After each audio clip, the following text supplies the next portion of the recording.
Pronto. Bom, boa noite. É uma alegria estar aqui, todos reunidas, depois de tantos tempos e tantas emoções. Esse evento é organizado pelo Programa de Pós-Graduação em Letras, pelo Grupo Visada. Nós vamos já falar sobre esse grupo, inclusive nessas reuniões. Já começaram segunda-feira, vamos falar a respeito de horários e tudo. Temos a alegria de contar com dois professores incríveis aqui, convidados a partir da ideia do meu projeto de doutorado, que se chama Leonilson Expandido. Foi defendido em setembro, outubro, acredito. E aí a gente está aqui fazendo essa culminância e também uma homenagem aos 30 anos de desaparecimento físico do Leonilson, né, em 93. É também um evento irmão de um outro chamado Jornada Leonilson, Cartas para o Corpo, que vai se dar na UFMG, de onde está ali o nosso convidado, de uma querida amiga também que estuda Leonilson, Marina Baltazar, e vai rolar agora no comecinho de abril. E aí essas informações vocês podem adquirir nessas páginas desses projetos, né? O Leonilson Expandido e o Escrever Leonilson, que é o nome da dissertação da Marina, orientada pelo Gustavo, e também o nome do projeto e de um livro recém-lançado. A ideia nossa aqui é falar um pouquinho sobre o Leo, a partir de perspectivas de integração entre linguagens, relação de literatura, artes visuais e outras potencialidades. E a gente escolheu a metodologia de uma conversa informal. Então, da hora a gente vai poder abrir questionamentos e debater, conversar de fato, sem aquela rigidez acadêmica, né? Temos como convidados nesta noite Tessia Montenegro, professora e escritora, e fotógrafa e etc. E Gustavo Silveira Ribeiro, professor da UFMG, nosso convidado estrangeiro de casa. Agradecer a presença de todo mundo que está chegando, artistas, professores e pesquisadores da casa da cidade. Vamos conversar. Começamos por onde? Pelo convidado, exatamente, pelo nosso estrangeiro. Bem-vindo, querido. Bem-vindo à casa. Obrigado. Boa noite. Vocês me ouvem aqui pelo microfone? Abaixo. Coloca-se mais pertinho, assim. Mais próximo, sim? Eu posso passar o meio, né?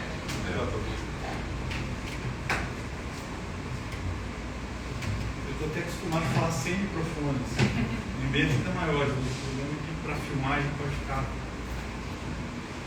Boa noite a todos e todas.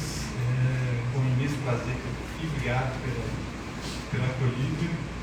O nome estrangeiro no Ceará é sempre uma diversão para mim, porque a minha filha que aqui está distraidíssima, né, olhando para mim, nem dando pela minha presença, ela se habituou a imaginar que toda vez que a gente sai de Belo Horizonte, a gente está saindo do país. Então ela fala, quando eu moro no Brasil, aqui no Ceará, eu tenho outra vida. Então, enfim, duplica um pouco o sentido que ela dá a qualquer viagem.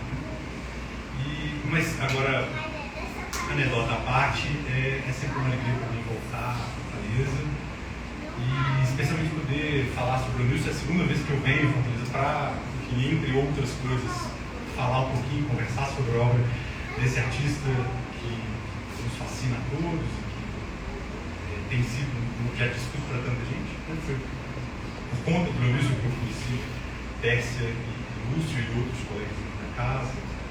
Sempre eu já conhecia, mas reencontrei. Então, muito obrigado pela acolhida. A gente, fazendo aqui o Porto Leó e também com o evento Co-Irmão, a Jornada Leonilson Cartas ao Corpo, quer celebrar os 30 anos da morte, quer celebrar a obra, fundamentalmente, o legado, a vida desse artista nascido aqui em Fortaleza. Então a gente preparou uma conversa, na verdade, talvez. Originalmente eu escrevi um texto chamado José Leonilson, Vulcanografia Amorosa. É um título algo pomposo, mas é muito mais simples do que parece. Muito menos pomposo, no pior sentido da palavra. Como talvez os colegas estejam vendo em algumas imagens, que se não estão rodando em looping, rodarão em algum momento, eu decidi entrar pela obra do Leonilson, porque tem tantas portas, tem tantas possibilidades, decidi entrar pela obra do Leonilson por uma porta que, para mim, pareceu lateral e convenientemente contemporânea.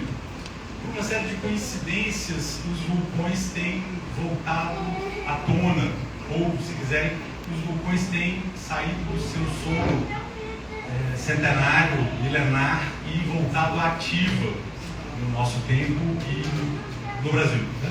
Isso se dá, lembrando que no Brasil não há vulcões ativos, como os colegas sabem, mas essa blague mínima se dá por uma série de coincidências editoriais e por uma série de circunstâncias que escapam um pouco da previsibilidade, mas que me jogaram de volta para dentro da obra do Leonilson, e a partir desse outro mergulho, motivado por outros trabalhos que não do próprio artista, é que eu decidi entrar por essa porta dos vulcões.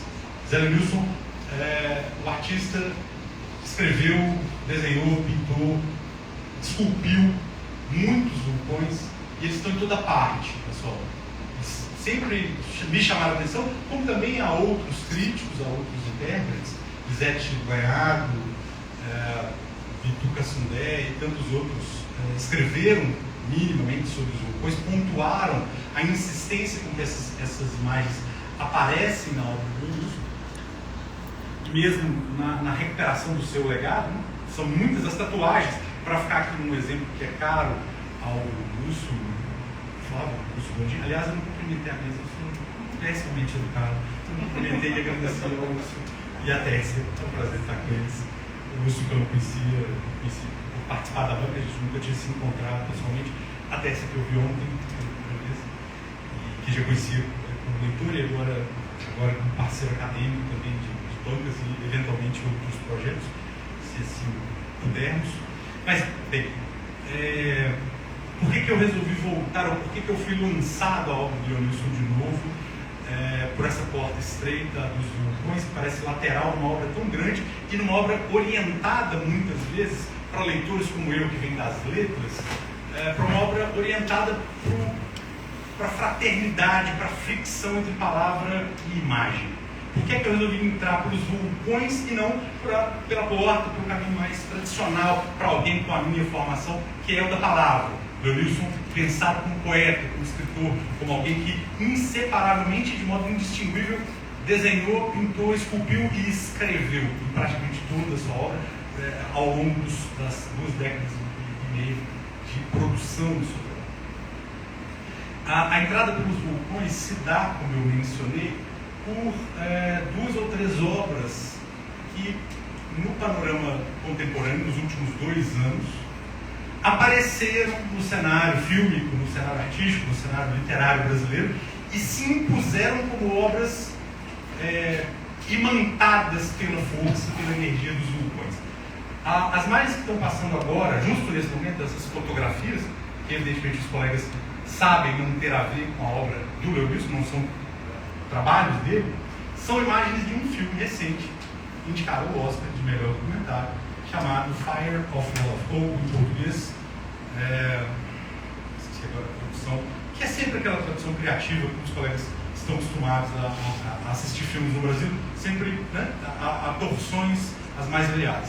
Eu esqueci agora a tradução, a produção, que eu sei que está aqui procurando o Lúcio vai me salvar deste brevíssimo esquecimento, mas o Fire of Love, filme da Sara Dossa, lançado em 2021 e indicado ao Oscar de melhor documentário, perdeu, infelizmente, neste ano de 2022, trata da vida e da morte de um casal de vulcanólogos, de um casal de estudiosos dos vulcões, esses dois.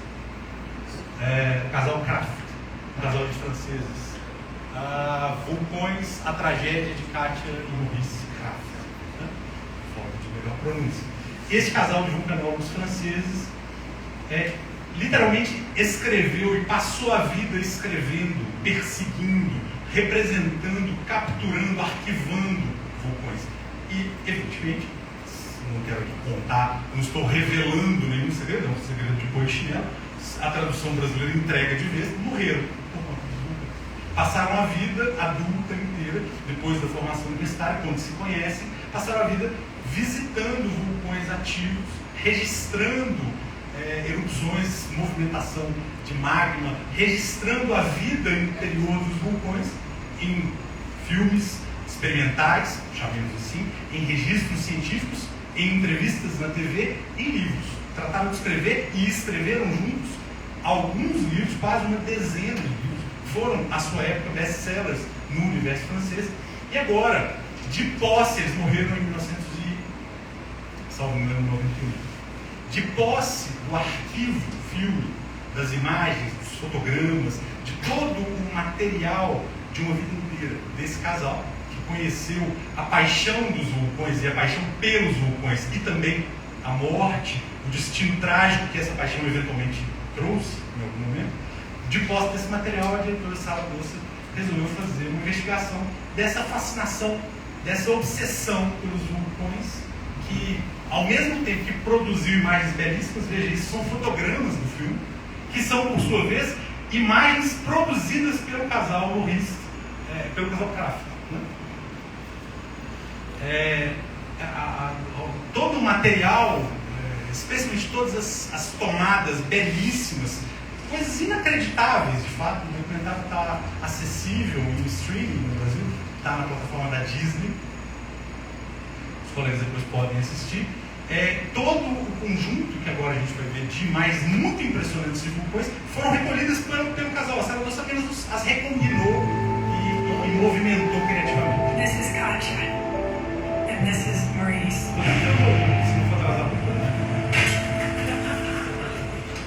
Tomorrow will be their last day. They will leave behind hundreds of hours of footage, thousands of photos, and a million questions.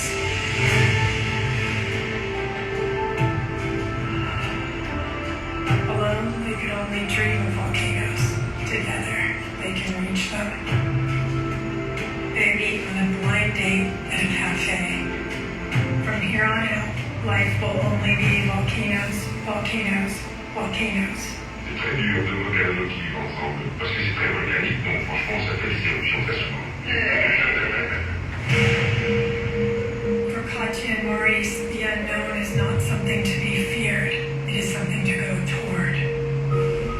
Moi j'aime bien qu'il marche devant moi. Le désir aussi va se tuer, puis toi tu resteras avec lui, donc.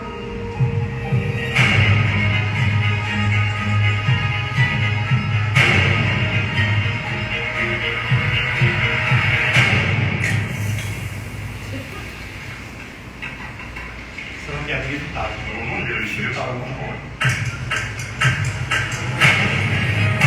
Le pensée du beau, mais ça tue. Un de mes rêves, c'est que les volcans ne tuent plus.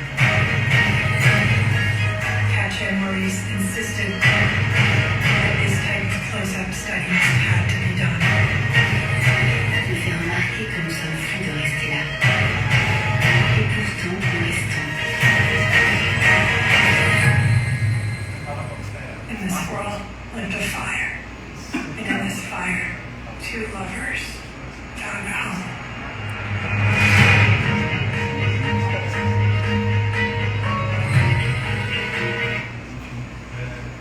Belíssimas as imagens, pelo menos eu acho, fascinante. Desde sempre. Eu vi, antes do filme ser lançado, eu vi esse trailer, e tem que assistir esse filme na TV. Pela beleza das imagens. Esse fotograma é muito impressionante, parece coisa real. Pois bem, esse documentário, lançado em 2021 e chegado ao Brasil em 2022, foi uma porta aberta para os vulcões, que a partir dos vulcões se lançou no Nova York. Mas no ano anterior, em 2021, um outro trabalho sobre o qual, por uma série de coincidências, eu vim escrever, também me aproximou, me levou de volta à obra do Wilson, e eu me refiro aqui ao longo romance em versos, na falta de melhor definição, da escritora canadense Anne Carson. Eu me refiro ao livro Autobiografia do Vermelho, lançado pela primeira vez em inglês no Canadá e nos Estados Unidos simultaneamente em 1998.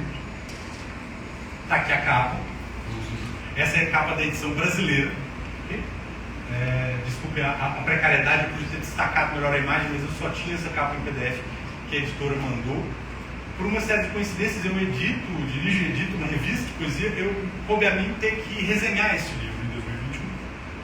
estava até morando fora do país na época, mas a editora mandou para mim resenhar esse livro. E é uma história que parte da mitologia grega, parte da recuperação de um arquivo, da recuperação de um mito, da recuperação de fragmentos de uma história completamente perdida para a nossa época, perdida para o nosso tempo. A história de Gerião, que teria sido morto. Gerião seria um monstro, segundo a mitologia grega, segundo certas narrativas, que não sobreviveram de todo, apenas em fragmentos. Gerião seria um monstro que morava onde hoje está situada a Etiópia, numa ilha toda vermelha, e ele mesmo, Gerião, teria todo o seu corpo vermelho e tudo o que o cercava. Ele era pastor de gado um gado vermelho. As águas nas quais bebiam o gado eram águas de um rio vermelho. Ele, todo o seu corpo alado, monstruoso, imenso, vermelho.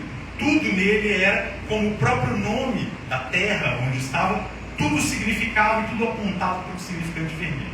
E Carson recupera os poucos, recupera e traduz. Ela é professora de grego, ganha vida sim, e só se identifica nesses termos, só aceita ser identificada como Anne Carson é escritora e tradutora, mas ganha vida ensinando grego. Ela recupera os fragmentos que a tradição legou do mito de Gerião, os traduz de novo e escreve, dá algo como 5 páginas, e escreve um romance inteiro em versos. Escreve, portanto, um conjunto extenso, longo de poemas líricos, que, como num romance moderno, conta a história, não da destruição da violência, mas a história, estou com a cabeça vermelha, mas não foi pensado. Eu tenho que dizer, estava um caos na minha casa agora, minha filha não queria vir, tá bom. Ótimo. Foi a coincidência, o destino vermelho, por que não? A palavra rubra, esse é o Herbert, a palavra rubra, é que me levou para isso. Mas enfim, o ponto, só para não se estender demais, a história não é mais a história do assassinato de Hércules, ou Hércules, que mata Gerião, como uma das suas 12 tarefas. É uma história de amor. Uma história de amor homossexual que se passa supostamente numa região do sul dos Estados Unidos, ou num lugar indefinido da América do Sul, e passa pela Argentina, pela paisagens europeias. É um romance de viagem, é uma história de amor homoerótico, é um poema narrativo de origens míticas, é um ensaio sobre o desejo, e é tudo isso e muitas outras coisas que eu seria incapaz de resumir. Mas o ponto que aqui interessa é que ali também há uma fascinação pelo vulcão. O personagem não tem nenhuma ligação direta, nem no mito, nem na história contada por Anne Carson com o vulcão. Ele não devém do vulcão, não é um filho do vulcão, mas se fascina com histórias que ouve e com fotografias que vê de vulcões. Ele, um homem alado, todo vermelho, é o único da sua espécie a rodar no mundo, encontra um belo dia Hércules, se apaixonam terrivelmente, e Hércules, ao invés de o matar, simplesmente parte o seu coração. Simplesmente decepciona amorosamente. Mas entre eles circula uma energia que poderíamos, com o perdão da piada pronta, circula uma energia erótica, passional, violenta, regada a testosterona e vulcões. A avó do Hércules mora numa região de erupções e, portanto, tem como passatempo fotografar e contar histórias de vulcões ativos. Isso é um ponto de conexão entre o tema desta minha previsão, abordagem da obra do Wilson, e a presença intempestiva dos vulcões da cultura brasileira do presente, ou na cena brasileira do presente. O livro de Anne Carson, no diminuto circuito que é formado pelos leitores de poesia do Brasil, somos quantos? Vai saber, né? 5 mil, 10 mil, 50 mil, que sejam. Mas o livro de Anne Carson foi lido, foi celebrado por uma série de pessoas. É um livro que demorou muito a ser traduzido no Brasil, de 98 até aqui, mas quando veio numa tradução muito bem cuidada, foi muito lido, foi muito buscado por uma série de leitores e apreciadores da poesia, seja dessa autora canadense, seja da poesia de todos os tempos. Enfim, o ponto é que, como leitor de poesia, não buscando os vulcões vieram até mim, vieram ter comigo pela Anne Carson e depois pelo documentário da Sarah Wilson. Banhado, imantado pela energia, algo hipnótica dessas obras, que trazem imagens descritas, narradas, circunscritas liricamente, de um lado, ou imagens de arquivo, fotogramas, fotografias e uma série de outros registros de natureza científica do casal Katia e Maurice Kraft, eu voltei ao Leonício e voltei buscando os muitos vulcões que ele produziu. E o que eu queria apresentar agora, só para já encaminhar para o final desse papo aqui, o que eu queria apresentar nas muitas imagens. Agora, se você puder, abre o texto, está aqui, não sei se vai se projetar, talvez diminua, porque as imagens, aí vai correndo das imagens também. Eu vou apresentando aqui uma série de vulcões. Esse primeiro vulcão, aqui, figura 1, se chama A Solidão dos Vulcões de 1982. É um desenho do início da carreira do Leonício, no momento em que ele ainda não havia exposto e não participava, portanto, da chamada geração 80. Ele ainda não tinha participado da célebre, hoje muito conhecida, exposição no Parque Lage, no Rio de Janeiro, que veio a reunir uma série de artistas que tinham voltado à pintura, à figuração, ao desenho, ao cromatismo, abandonando em parte o caminho aberto, muita qualidade, muito vigor, pela arte conceitual brasileira. Leonício ainda ensaiava primeiros passos na carreira e já produzia um dos seus vulcões. Nesse A Solidão dos Vulcões, como vem, temos um vulcão aprisionado, extinto ou inativo, aprisionado numa garrafa. Numa aproximação de natureza, do ponto de vista procedimental, muito cara, por exemplo, a arte pop. A aproximação violenta e sem contexto, violenta e sem mediações entre objetos de uso cotidiano e uma imensidão, uma força geológica da Terra. Essa aproximação, o vulcão como que engarrafado e vendido, portátil, a quem quiser ter, como um energético, quase trocadilho, o vulcão como um energético portátil que se leva no bolso, com uma garrafa pequena, indicava a solidão, o isolamento, ou seja, indicava uma emoção humana. Cruzava-se, portanto, uma fronteira que os vulcões do Leonício vão atravessar o tempo todo. Muito diferente da abordagem que tanto N. Carson quanto o casal Kraft vai fazer dos vulcões. Eles sempre vão, de um modo geral, se colocar reverentes à força, à magnitude, à grandeza, à escala anti-humana dos vulcões, a escala propriamente monumental, a escala e a idade dos vulcões é a idade da Terra, a escala dos vulcões é a escala do planeta. Diferente, portanto, da abordagem feita por Maurice Kraft e Katia Kraft e N. Carson, que é, no fundo, a abordagem do mito, Leonício humaniza os seus vulcões. Os seus são vulcões delicados, cuja expressividade rouba aos homens um interesse que é o da paixão. Passem o próximo desenho do ano, salvo pela de 1983. É aquele mesmo que estava em cima.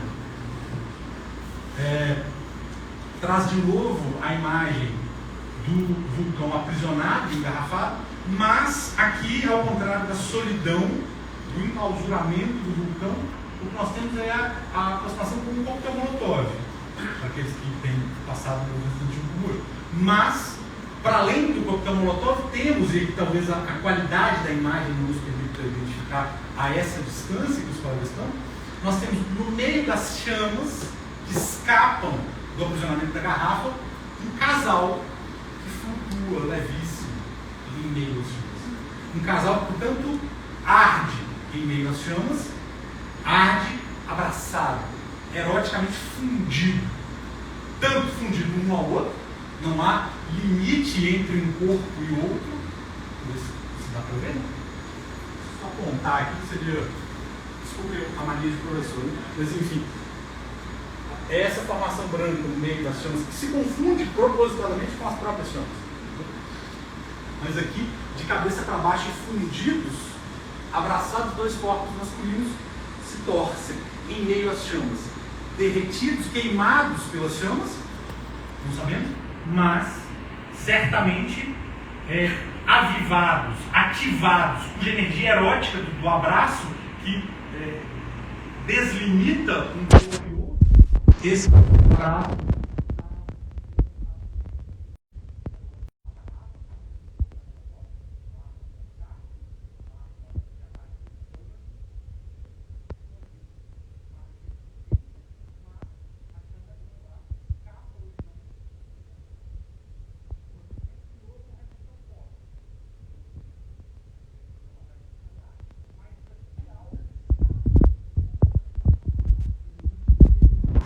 diante de uma erotização do vulcão que vai persistir na obra do artista, do poeta, na sequência dos anos. Esse aqui ainda estamos no começo dos anos 80. Depois, essa é uma fotografia que tem que baixar bastante, porque ela é uma fotografia grande. Temos uma obra aqui, feita aqui em Fortaleza, no Parque do Cocó, aliás, belíssimo Parque do Cocó. Essa é uma escultura efêmera de 86, que o Leonilson ensaiou 2 vezes. Que ele fez, são 2 trabalhos diferentes, mas que convergem, estão separados por um espaço de tempo muito curto. Um deles não há registro fora do catálogo do Raisonné, portanto eu não consegui reproduzir, mas esse há registro. Essa é uma escultura efêmera feita com barro, pedras e argila. Acho que tem um outro material que eu estou esquecendo, mas barro, pedra, fogo, argila no Parque do Cocó, uma escultura feita para não sobreviver. Uma obra precária, uma escultura precária, feita para desaparecer com o tempo, feita para se fundir a paisagem e desaparecer com a movimentação da paisagem, chuva e outros fenômenos do tempo, mas que trazia 2 marcas curiosas.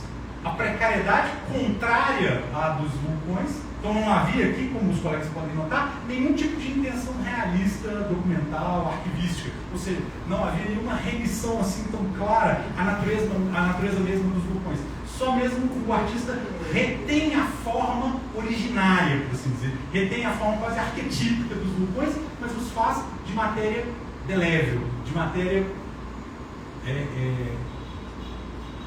instável. Né? Ou seja, ao contrário da dureza da rocha magmática, quase virtualmente impenetrável dos vulcões, temos a fragilidade da terra, do material orgânico que se dissolve com a água, com a chuva, com o que seja.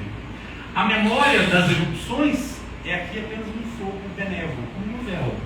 É apenas um fogo passageiro também, frágil, que aponta antes a fragilidade do que a força das explosões. E notem o que está escrito, talvez não seja assim legível a distância. Boa viagem. Ou seja, este é um vulcão que saúda quem o vê. Este é um vulcão que, ao contrário de assustar e de impor-se, é um vulcão que saúda. É ainda uma obra dos anos 80, tem um par feito na Alemanha, meses depois, ainda no mesmo ano, 1986, como parte de uma exposição chamada Moving Mountains, montanhas que se movem, montanhas moventes, feita na Alemanha, em Munique, com neve. Há, portanto, um segundo vulcão esculpido de maneira precária, chamado vulcão de neve, pura e simplesmente, que combina de modo ainda mais drástico e paradoxal essa dimensão do vulcão e da sua memória terrível e do aspecto lúdico, convidativo, propriamente hospitaleiro. O vulcãozinho de neve, feito no chão de um parque em Munique, combina e, portanto, arrefece mutuamente o gelo e o fogo. O gelo está prestes a derreter pela presença da chama insistente, como memória das erupções. E o fogo não queima mais. O fogo não é capaz de incendiar nada, porque recoberto, envolvido em gelo. Um gelo inextinguível. Um gelo que também não vai se derreter tão rapidamente, dadas as condições climáticas muito diferentes de Fortaleza, da cidade de Munique. Enfim, portanto, temos aqui nesse momento, nos anos 80, quando o Leonilson forjava a sua poética, esse emaranhado de tensões que veio dar uma obra poética e plástica muito rica, um conjunto de vulcões delicados, precários, que apontavam antes para a escala das coisas humanas do que para a dimensão monumental e monstruosa dos vulcões. Por fim, eu vou comentar, tinha vários outros, mas eu queria comentar só mais um, para finalizar. Você está falando aqui até amanhã. Este, por favor. Este trabalho, já no final dos anos 80, traz os vulcões mais como tema e como lembrança do que propriamente como inscrição. E há aqui uma série de outros vulcões que vai ser produzido, e o trabalho detalha as imagens, depois podem aparecer, e eu posso mandar o texto para quem quiser posteriormente. O ponto é, aqui os vulcões são um detalhe circunstancial no quadro, ainda que o quadro os nomeie, né? O quadro traz no seu nome a palavra vulcão e traz como inscrição fundamental o sentido da erupção. Mas notem, o vulcão, do ponto de vista figurativo, do ponto de vista do primeiro plano do quadro, a pintura não é ocupada mais centralmente por um vulcão, mas por dois homens, por duas cabeças humanas que olham para dois vulcões postos, um de cada lado, dos extremos dessa pintura. Dos olhos de um saem chamas, ou o que nós podemos entender aqui como chamas, erupções, energia incontrolável, terrível, total. O outro tem os olhos fechados, mas a boca é dramaticamente aberta, como quem fala. Então, o diálogo são cabeças que olham, cada uma para um lado, mas que estão visceralmente unidas, como psicófagas. As duas cabeças estão unidas, mas se separam. Convergem, mas divergem do ponto de vista do seu destino, do ponto de vista do desejo que as movimenta. Cada uma delas quer olhar para um lado diferente. Como se elas, ainda unidas e fundidas uma na outra, tentam se separar. Mas em uma delas há uma energia que poderíamos traduzir para finalizar essa conversa toda como uma energia desejante que vem dos vulcões e que é uma das marcas do trabalho do Leonilson quando ele se volta para os vulcões, é ao mesmo tempo essa humanização, e a humanização não é transformar os vulcões numa alegoria pura e simples de emoções humanas, mas de trazê-los à escala das coisas humanas. Por isso garrafá-los, por isso aproximá-los dos olhos, por isso aproximá-los, como nas esculturas efêmeras, de brinquedos. Por isso lembrar, quando se vê, é possível lembrar quando se vê o vulcão de neve, de um boneco de neve. Quando se vê o vulcão efêmero do Parque do Cocó, dos castelos de areia das crianças. Né? Por isso a memória de um elemento lúdico, num primeiro momento, é a senha, talvez, para singularizar os vulcões do Leonilson, que são, em primeiro lugar, vulcões humanizados, porque postos à escala diminuta e frágil, vulnerável dos corpos humanos. E, por fim, os vulcões, retomando toda uma tradição que vai dar em Saragossa, que vai dar em Anne Carson, que vai dar em Emily Dickinson e outros tantos artistas que trouxeram em seus poemas, quadros, filmes e trabalhos performáticos o vulcão, retomando essa tradição, o Leonilson inseriu também uma série de vulcões, grandes e pequenos, que são expressões do desejo, especialmente expressões do desejo são pânicas, são imagens de vasos comunicantes que dão a ver os segredos do interior da Terra, a noite insistente do interior do planeta, e as lançam para o céu, para o ar claro, para o dia, para o outro. O desejo e a passagem do vulcão para o corpo, ou seja, a passagem da anatomia, da geologia, da geografia para a anatomia humana, é também, de algum modo, a passagem dos líquidos vitais, sangue e outras substâncias que saem, que passam do interior ao exterior, que portam um segredo e não revelam de tudo, como no caso dos vulcões. Por mais que estudemos e observemos as erupções, nós nunca, e a ciência mesmo, o casal Kraft deixa claro em vários depoimentos, nós nunca sabemos o suficiente sobre os vulcões.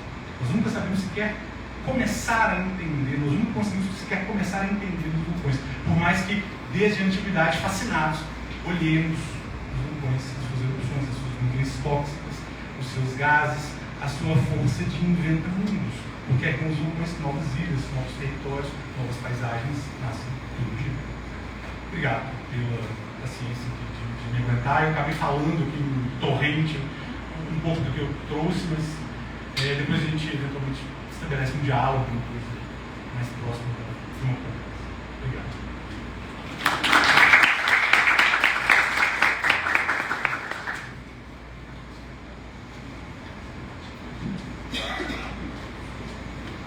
Obrigado, Gustavo, que beleza. E agora, esse é um dinheiro também que você alcança mais, alguns bombons.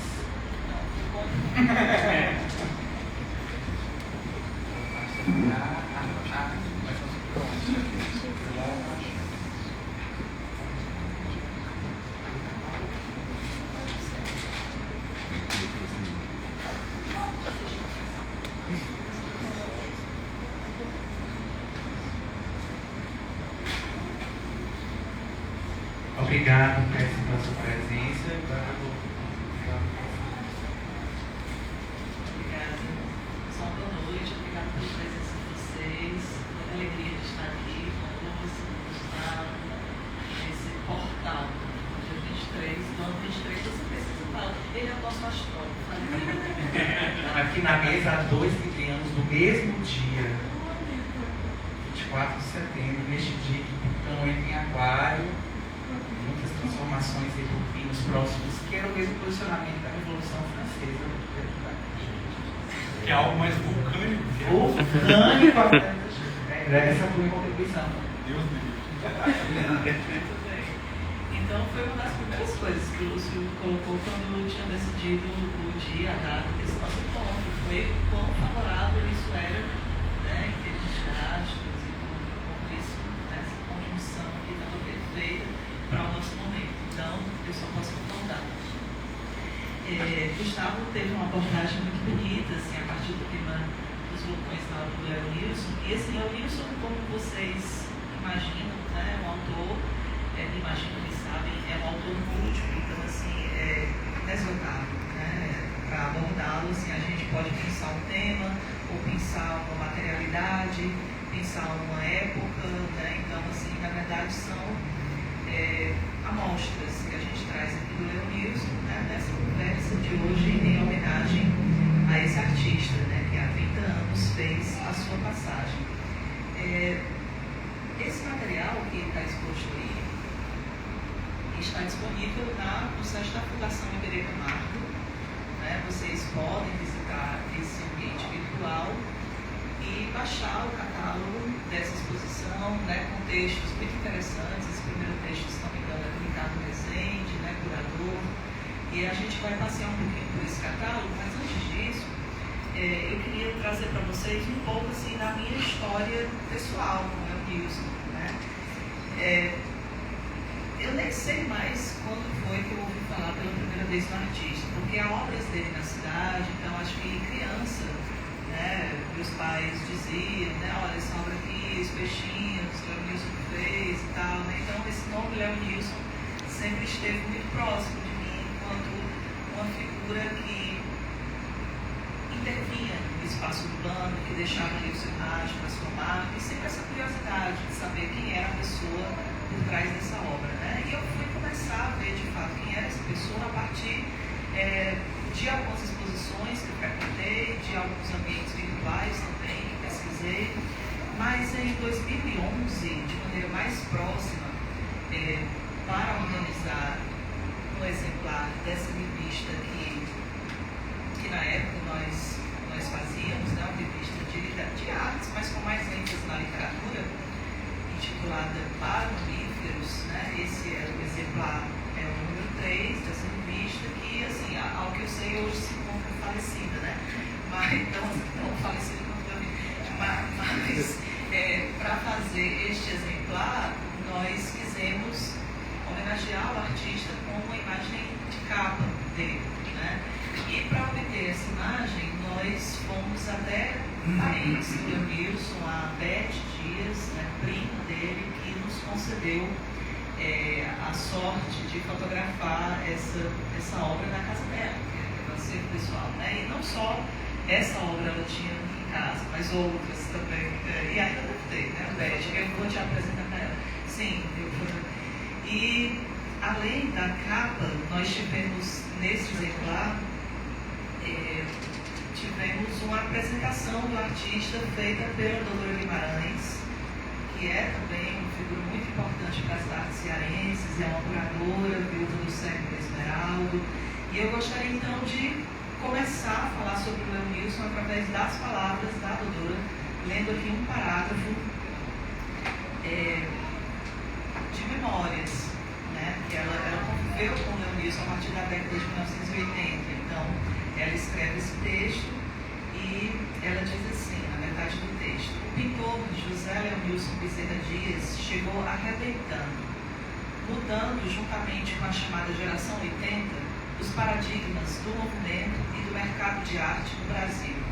Respaldado pelo discurso da transvanguarda ou do neo-expressionismo europeu, a sua inserção na cena artística artística foi, e pela continuada permanência, pode-se dizer, fenomenal. Estrela de sua geração, o Zé, Leonilson, era um danado de trabalhador. Desenhista compulsivo, cultivava a vida com uma curiosidade quase infantil.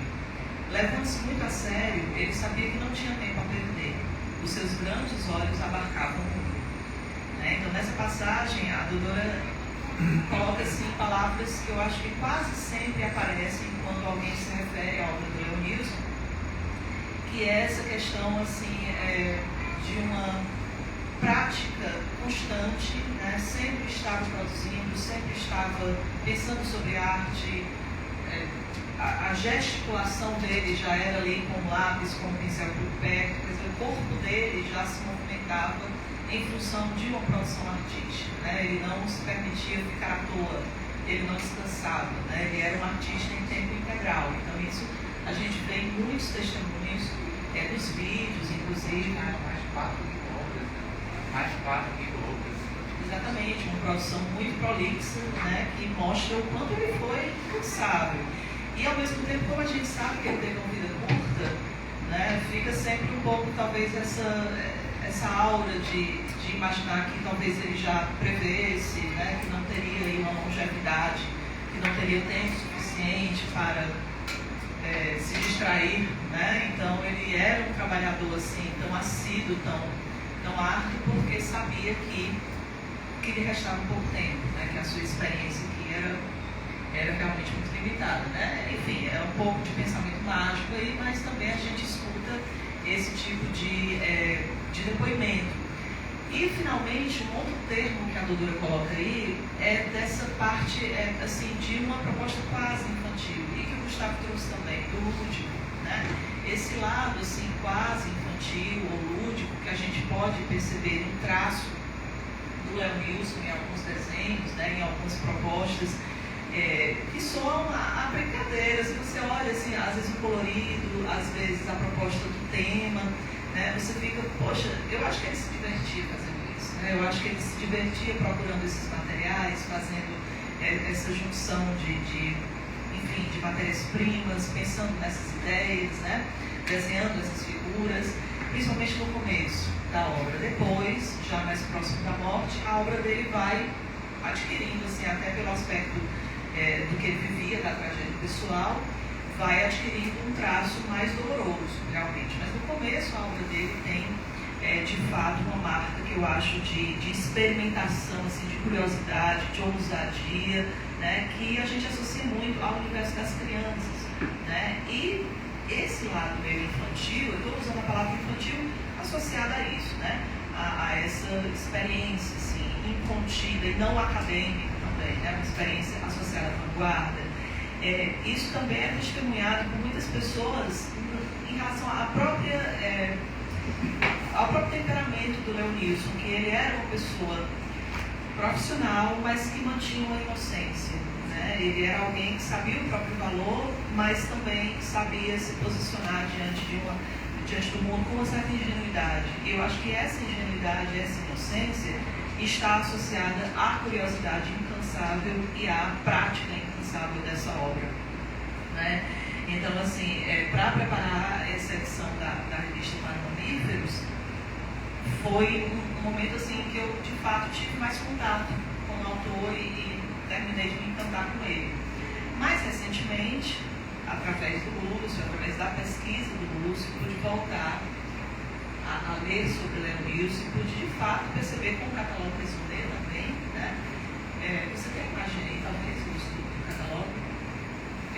O catálogo Resumé é considerado, assim, uma obra hoje, né, de referência, uma espécie de bíblia mesmo para quem quer consultar Leonilson. Estão aí, então, né, os príncipes, todos os trabalhos dele, a gente pode dizer, não sei se os da Beth estão aí, né, os da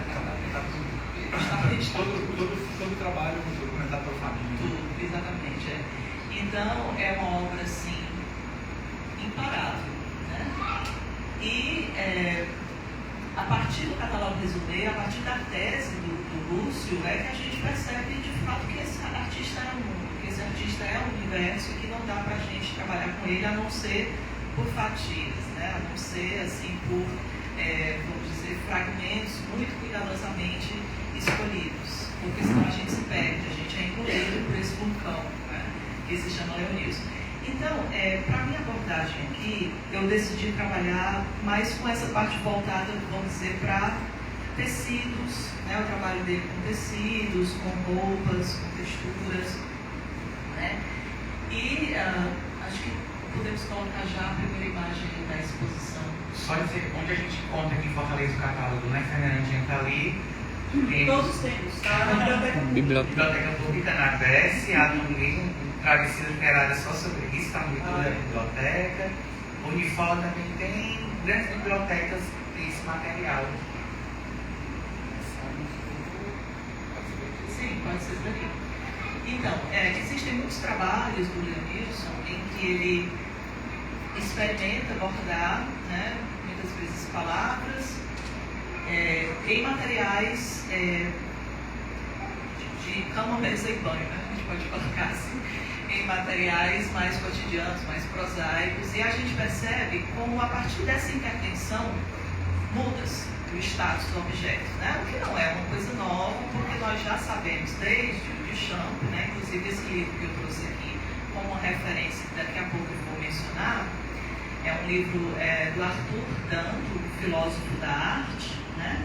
Esse livro se chama O Abuso da Beleza, e na capa traz exatamente a imagem, a reprodução de uma imagem que todo mundo conhece, que é essa famosa fonte, né? O urinol, que o Marcel Duchamp, lá no começo do século XX, expôs com o pseudônimo R. Mudd, né? E a partir daí revolucionou o conceito do que é arte conceitual, né? Então você pega um objeto qualquer e você translada esse objeto para uma outra situação, para um espaço museológico, e ele passa a ser observado, contemplado, não mais como algo utilitário, e sim como algo que tem ali um design, uma forma que merece atenção, né? Então, esse mesmo gesto de mudar o status de algo cotidiano, de uma peça cotidiana, é o que a gente pode perceber nas obras do Leonilson, que trabalham com tecidos, com roupas, né, com lençóis e travesseiros, né? Quer dizer, se a gente tivesse a mesma obra, o mesmo objeto, sem o gesto, sem a interferência do Leonilson, seria simplesmente, né, um travesseiro qualquer. Mas a partir do momento em que ele vai e deixa ali o seu rastro, o seu vestígio artístico, torna-se algo, né, inclusive que entra no museu e que se torna uma peça única, né, e uma peça que guarda o testemunho do artista e guarda inclusive até um mistério, né? Você tem aí a palavra bordada ninguém, né? E o quanto essa palavra, nesse ambiente, cria toda uma atmosfera de solidão, né? É uma palavra que cai, quase que dura na maciez desse objeto, né? Como se a palavra surgisse aí como uma cicatriz, como uma falha nesse sono perfeito, né? Então, quem é que deita a cabeça nesse travesseiro, né? É uma pessoa solitária ou é um travesseiro que marca ausências? Então, a gente percebe como a obra do Leonilson, que se vale desses materiais, tecidos, roupas, lençóis, travesseiros, é uma obra já muito marcada pelo tema da solidão. Vamos perceber isso na outra. Eu vou deixar o catálogo. Pronto, essa aí também, exatamente, né? Olha que ideia incrível, né? Cicatrizes no tecido, né? Então, imediatamente a gente lembra que a nossa pele é também um tecido, e a realidade do tecido, né? Tem exatamente, né? Então, é esse minimalismo do Leonilson que se expande, tá? Quando eu pensei no título para minha fala, foi isso: Leonilson, minimalismo e expansão, assim, porque por mais sutil que seja esse procedimento artístico, é uma coisa mínima, né? Uma coisa ali pontual, discreta, delicada.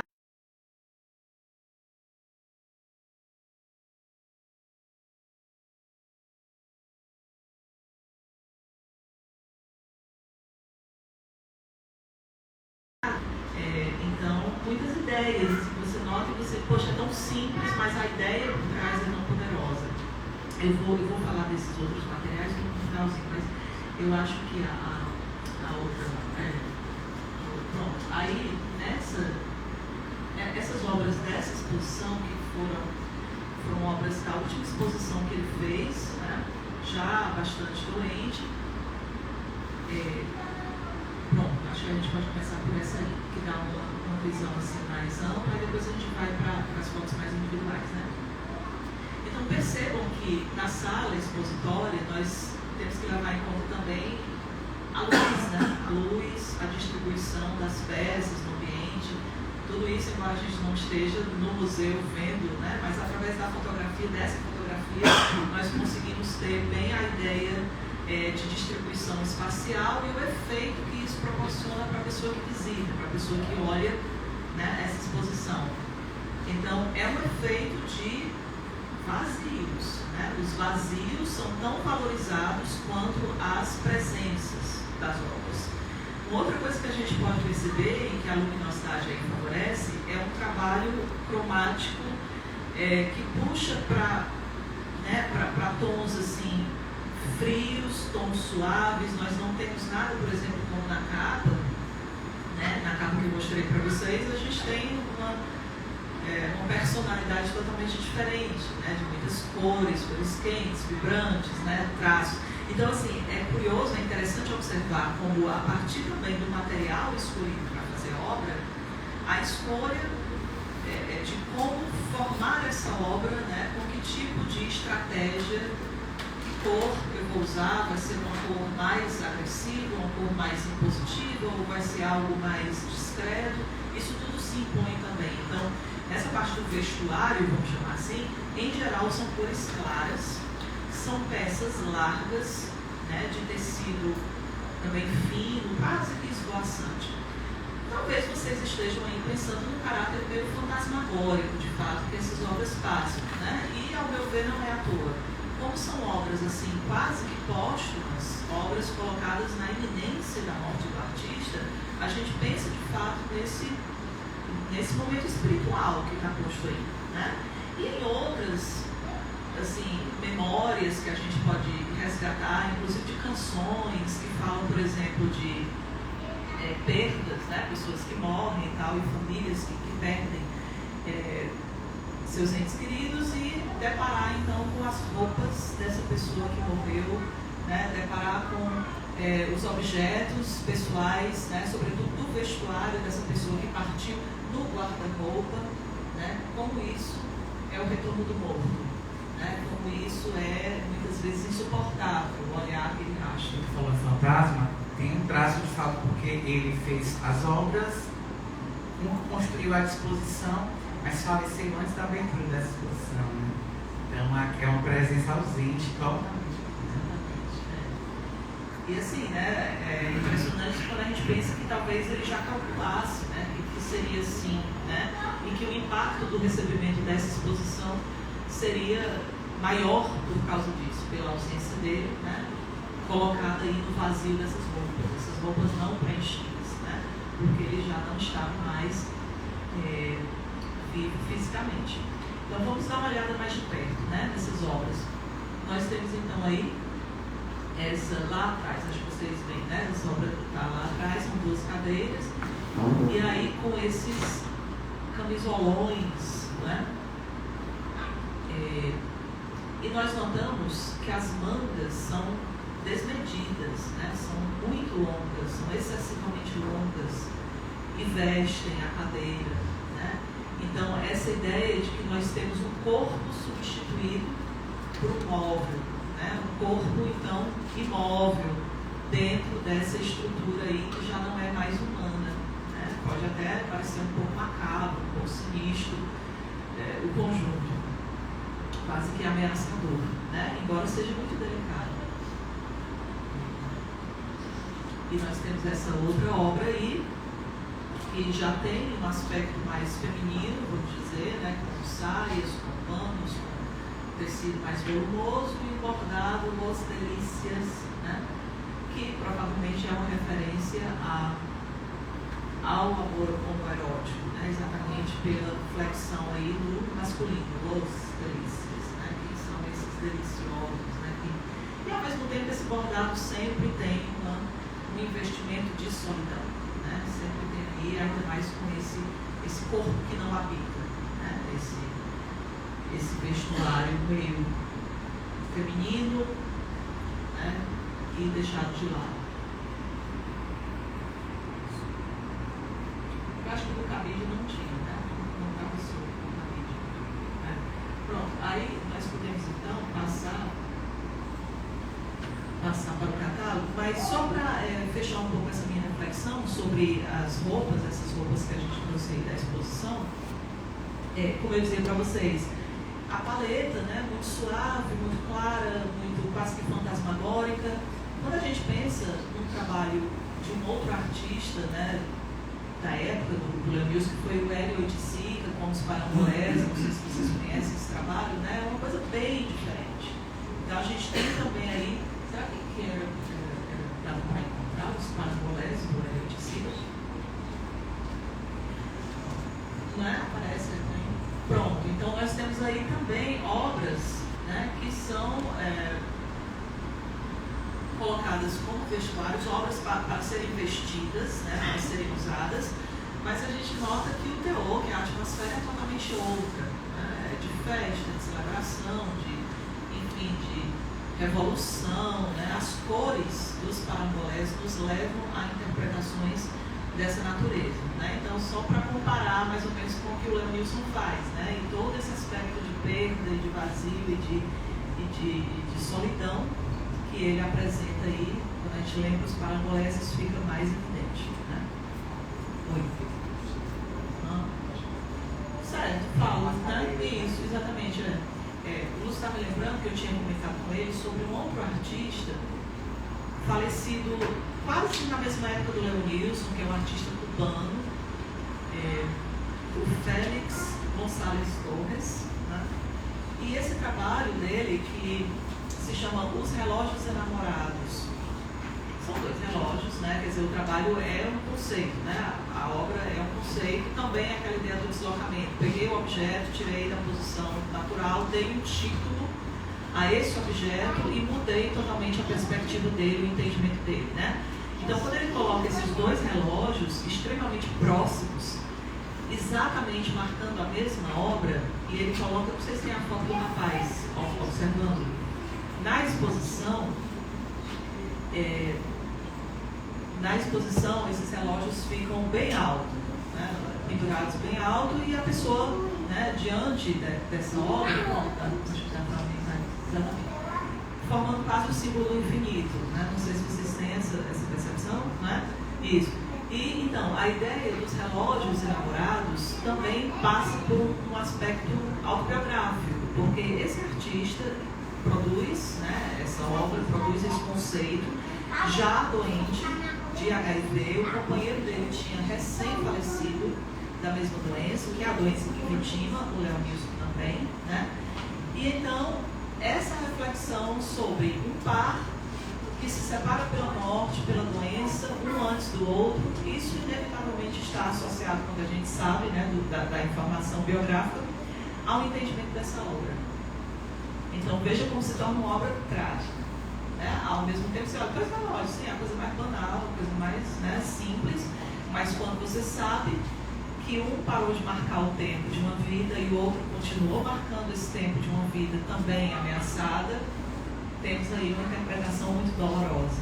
Né? Então, é um artista que produz, na mesma época do Leonilson, e também pelas mesmas razões, né, trágicas e pessoais, obras minimalistas, mas que se expandem com uma interpretação, às vezes, brutal.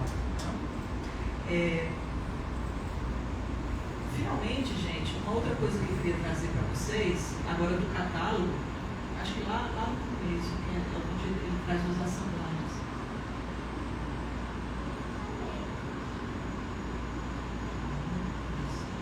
Pronto, essa é a anterior, né?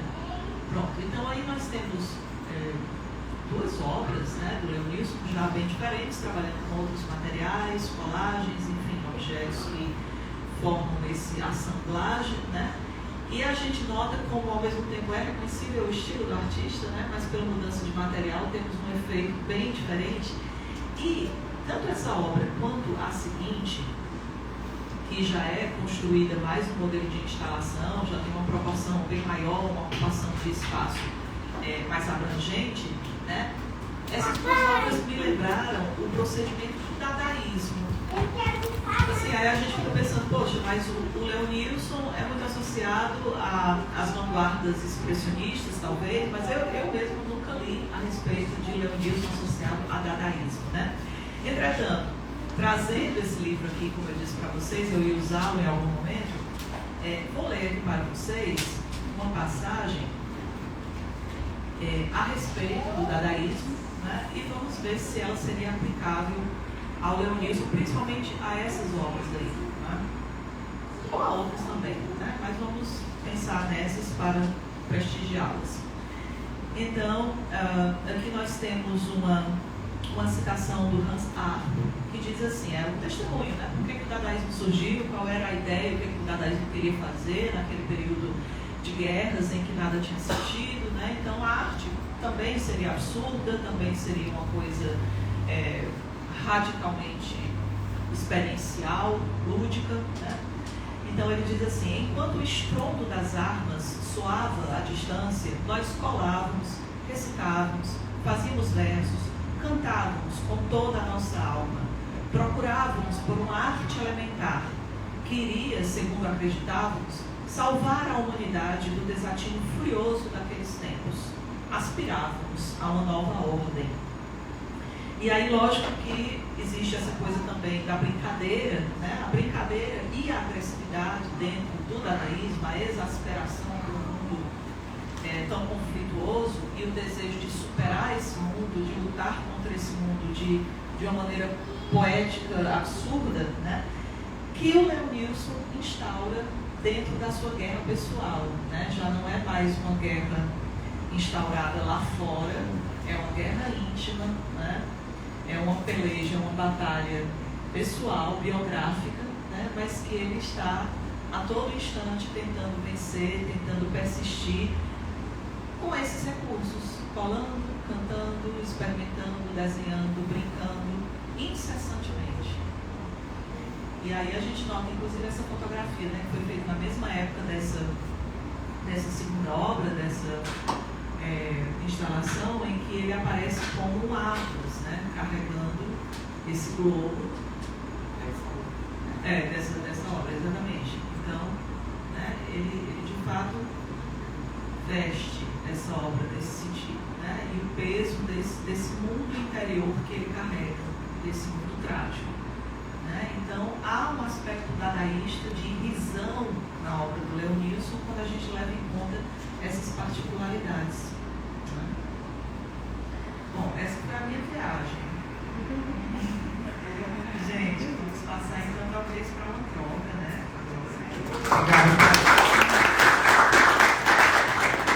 Agora a gente vai conversar depois dessas palavras lindas, os microfones e as nossas vozes e as nossas câmeras estão abertas, a gente quer ouvir, porque a plateia está qualificadíssima, tem gente aqui, como sempre, eu sei que tem muita coisa a dizer sobre o El. Quem começa?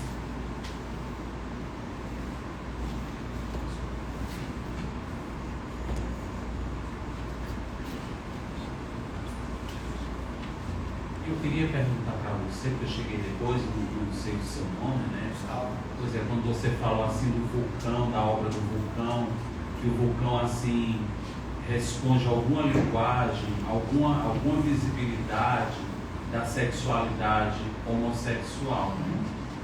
Aí eu queria saber se dentro da obra do Leonilson, até porque eu li a respeito que o Leonilson era homossexual assumido, né, e tudo mais, se essas obras que ele faz do vulcão que você falou, teria a ver com um protesto contra a homossexualidade que é perseguida pelas pessoas, ou até mesmo a sexualidade que é mal compreendida, nas diversas linguagens da sexualidade, até porque eu acho assim, no meu entender, eu acho assim que a sexualidade humana ainda é uma coisa assim muito misteriosa, muito complexa, porque o que eu acho assim, não querendo fugir do assunto do Leonilson, mas eu quando penso na sexualidade, o que eu acho assim muito estranho é que tem pessoas que deixam a vida homossexual pela vida heterossexual e pessoas que deixam a vida heterossexual pela vida homossexual. E quando você fala do vulcão vermelho, né, você fala assim dessa expressividade muito forte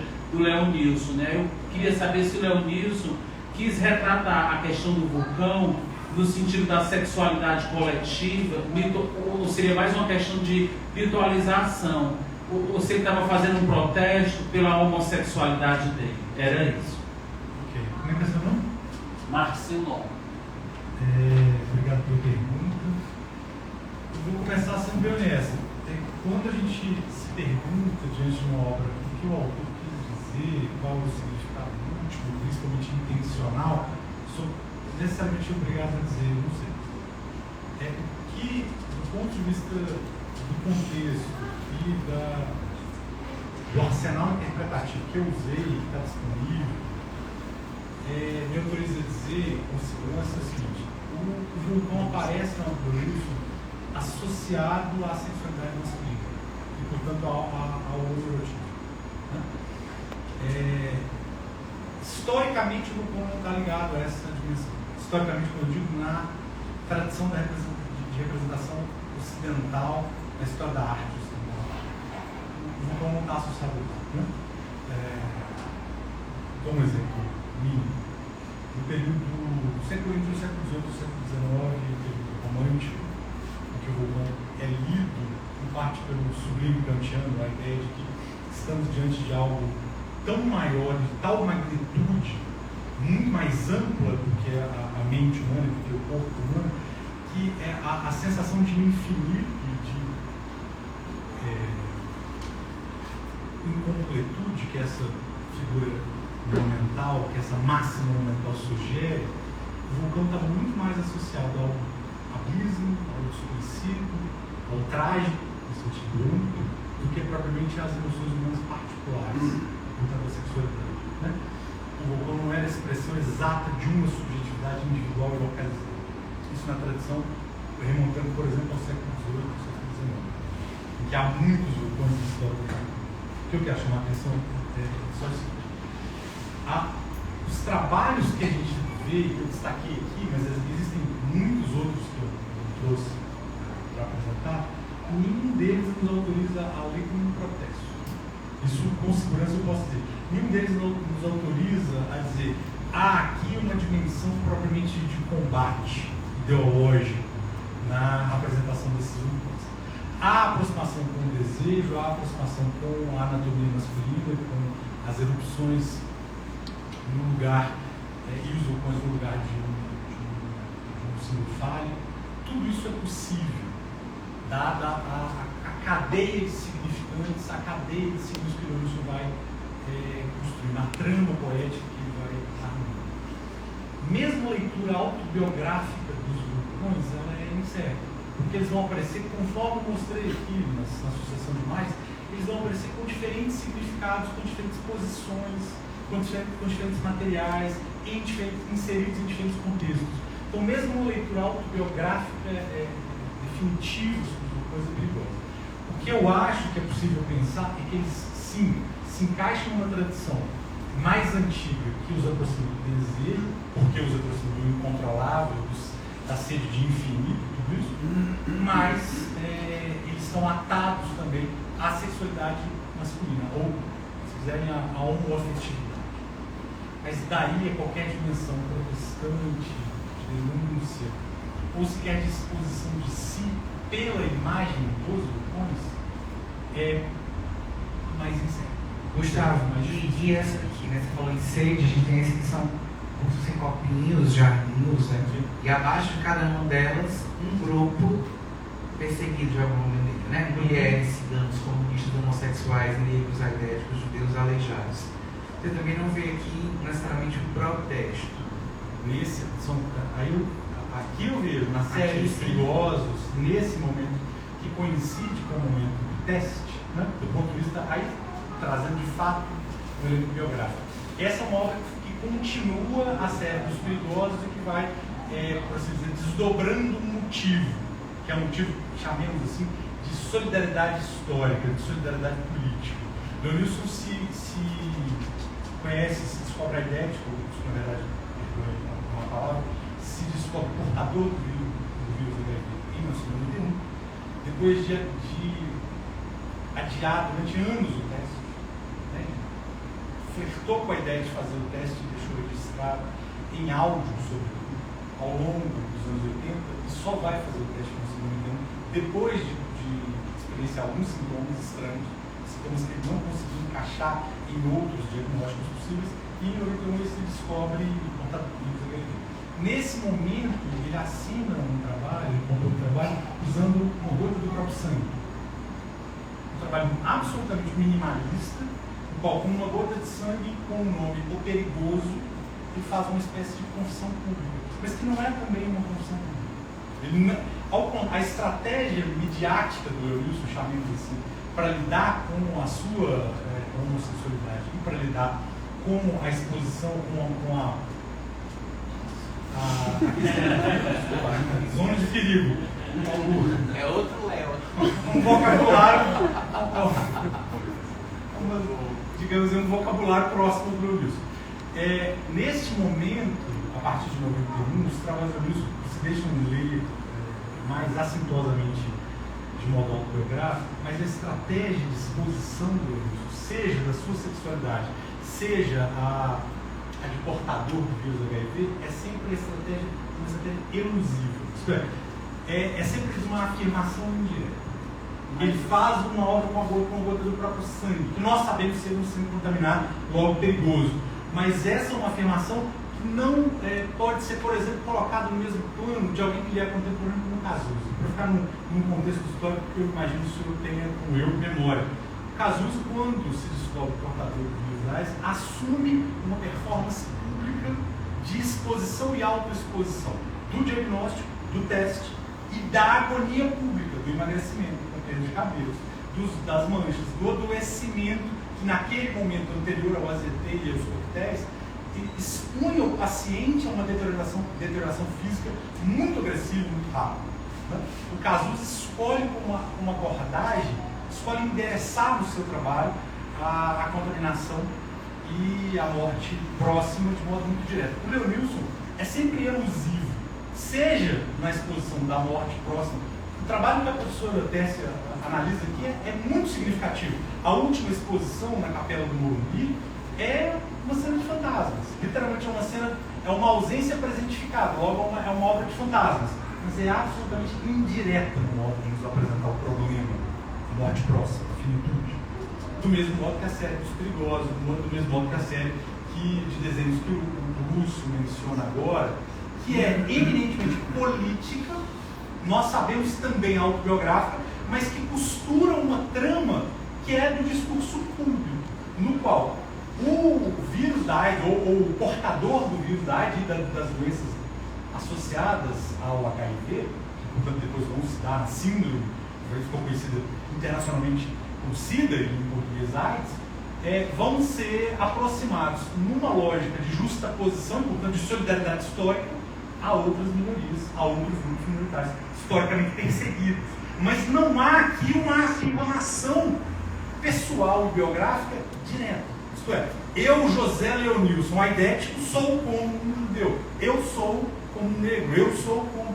Essa transposição é nossa, é construção do leitor. O que o artista trabalha no plano da sugestão. O mesmo se dá com a exposição da sua sexualidade, o mesmo se dá com, eventualmente, qualquer trabalho que a gente hoje possa ler como um trabalho de reivindicação identitária de um lugar, de um desejo, de um conjunto de imagens. Assim, mas quando você fala, eu entendi você dizer isso, né? Que a obra do Leonilson não é um protesto, não é assim uma leitura sobre a perseguição contra a sexualidade dele, ou a sexualidade homossexual das diversas populações, das diversas pluralidades das pessoas, né? Mas eu pergunto se o Leonilson, através do trabalho dele, se ele fala, se ele expõe de certa forma uma construção, uma leitura das diversas sexualidades, independente de sexualidade X ou não, das pessoas, não só dele, mas da sexualidade como novelo, como uma coisa nebulosa, como eu vejo a sexualidade como uma coisa nebulosa. Respondendo diretamente, sim. O fenômeno geral da sexualidade interessava ao Leonilson, interessou o artista a ponto de ele expor diferentes representações, ora mais cruas e realistas, ora mais sugestivas, elusivas, ora mais alegóricas, simplesmente como a partir de imagens do mundo natural. Sim, a obra oferece um panorama da sexualidade, normalmente orientado para os afetos amorosos, mas não só. Alguém mais perto?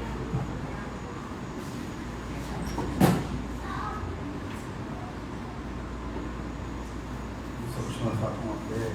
Bom, anotei aqui algumas coisas. Eu vou partir do meu vida, né? Normalmente, do que a Tessa falou, quando fala do minimalismo e expansão, que é uma expressão quase contraditória, né? Se a gente pensar assim, minimalismo, que é a coisa que tende ao enxugamento, né, com um movimento de sístole, de expansão.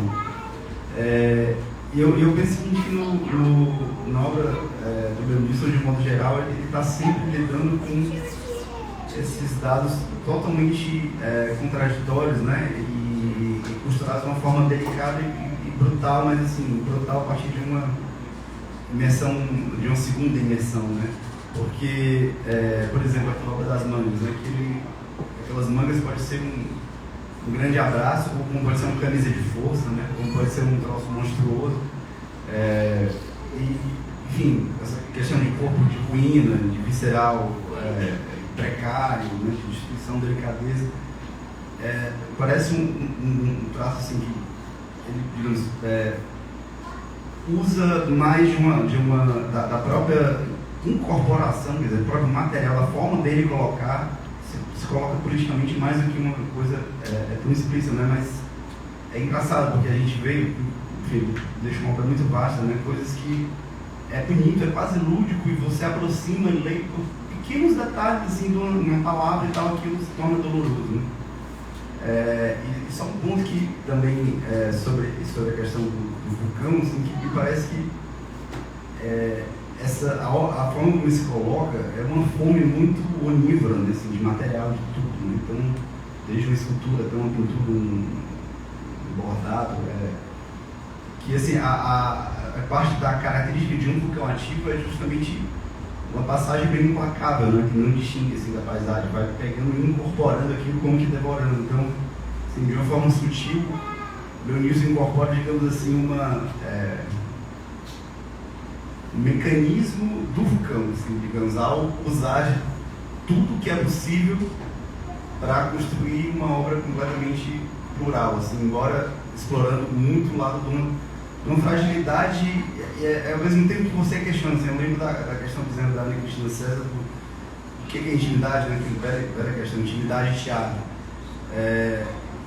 que é justamente a primeira armadilha, né, que você cai, de achar que aquilo pode ser um diário, uma confissão e tudo, e que o fato de não ter margens é uma coisa que ele se aplica a ele, né? Esse não ter margem também é uma característica da explosão vulcânica, né? Então, assim, essa agressividade, né, que não é o ponto em que ele normalmente explora o vulcão, mas o fato da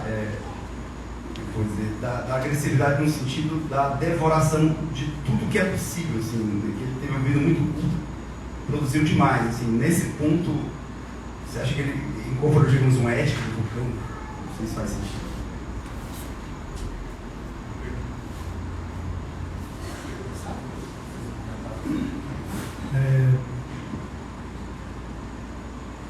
Eu posso responder sobre a ética do vulcão. Vou tentar, enfim, muito rapidamente complexificar a pergunta, a resposta, tanto quanto a pergunta me parece complexa. Que é o seguinte, se a gente tomar uma ética do vulcão, se a gente tomar uma caracterização dos vulcões por essa chave onívora, devorante, que também dialeticamente reversível, né? O vulcão devora para construir-se e para refazer o mundo, para devorar, para construir, e não só destruir. Se a gente lê o vulcão assim, sim. O Wilson é tão onívoro, tão multitudinário, e, de alguma maneira, tão violento quanto o vulcão. Agora, o que me parece mais curioso, que eu tenho que destacar no texto, eu não dar origem a minha apresentação aqui, é que os vulcões olímpicos me parecem mais paradoxais do que onívoros. Isto é, ele apresenta na sua relação com os vulcões muito mais uma relação de paradoxo, de contradição em relação àquilo que historicamente foi sedimentado na natureza dos vulcões, do que propriamente projetivo ou de introspecção. Eu explico. Tá? Os vulcões olímpicos são dedicados. Em alguma medida, poderíamos dizer, não só eles, como eu coloquei, que eles são expostos, recolocados na escala humana, mas eles se tornam peças lúdicas, delicadas, de jogo ao mesmo tempo infantil, sexual e propriamente único. E essa dimensão orgânica, delicada, sutil, ela não faz parte da paisagem mental com a qual os vulcões foram sendo descritos ao longo da história. Se há uma palavra que não se associa aos vulcões, é delicadeza, de um modo. Então eu respondo sim para a sua pergunta na medida em que a gente de fato faz essa construção de que os vulcões têm como característica talvez definidora esse aspecto onívoro e de deslimite. O deslimite sim, acho total, mas o deslimite dos vulcões é também brutal, é da destruição absoluta. Né? Os vulcões são capazes de produzir o som mais alto registrado no mundo. Os vulcões são capazes de produzir erupções que expelem matéria, magma ou cinzas com a maior velocidade já registrada por fenômenos não humanos. Né? Toda a escala dos vulcões é da brutalidade e da magnitude total. E logo também da destruição. Ainda que eles tenham também um elemento de criação do mundo, que eu chamei aqui de vulcões são os inventa-mundos, é porque na verdade muitas ilhas, muitas novas terras, entendeu bem, são originadas do vulcão. Não só ele apaga certas paisagens, mas ele também constrói outras. Os mal sucedidos, né? Quando a ilha se forma, sim. Os vulcões não sucedidos, na verdade, foram vulcões ativos em um determinado momento, cuja a chave virou. Esse normalmente está ali no Pacífico, né? Chamado Anel de Fogo do Pacífico, onde estão boa parte, 60%, 70% dos vulcões ativos no mundo. Divago. Obrigado pela pergunta. Mas alguém comentar alguma coisa? Fernandinho não vai puxar calado, não. Tem que falar para nós, o Léo.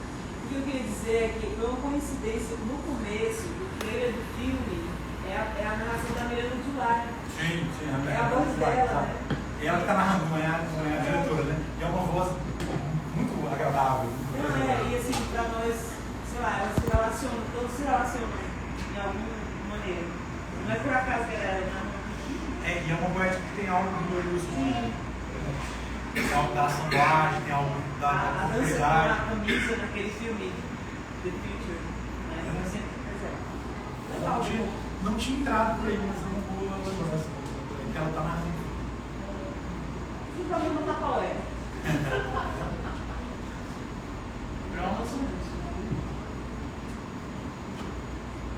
Outra coisa legal dizer, lá na biblioteca, onde tem o resumê, ele é enorme, né? Ele é assim, muito grande e tal.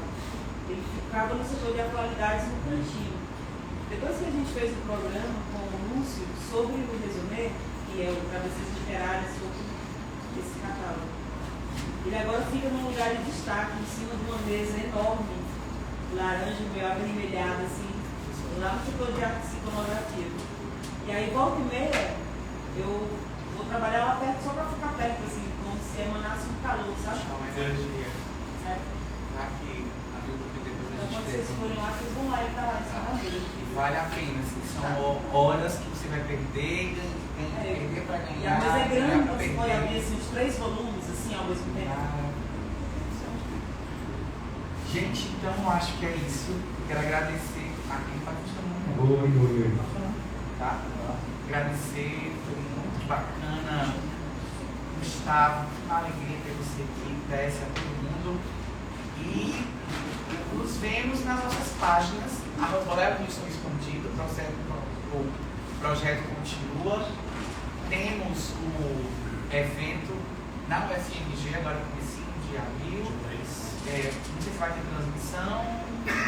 É provável que tenha, mas ainda não está certo. Vai ter umas participações online que eu vou estar lá também, então alguma coisa virtual vai acontecer. Aí para você acompanhar, escrever, é o Wilson. Quer falar já um pouquinho do grupo? Puxa esse também com baixinho.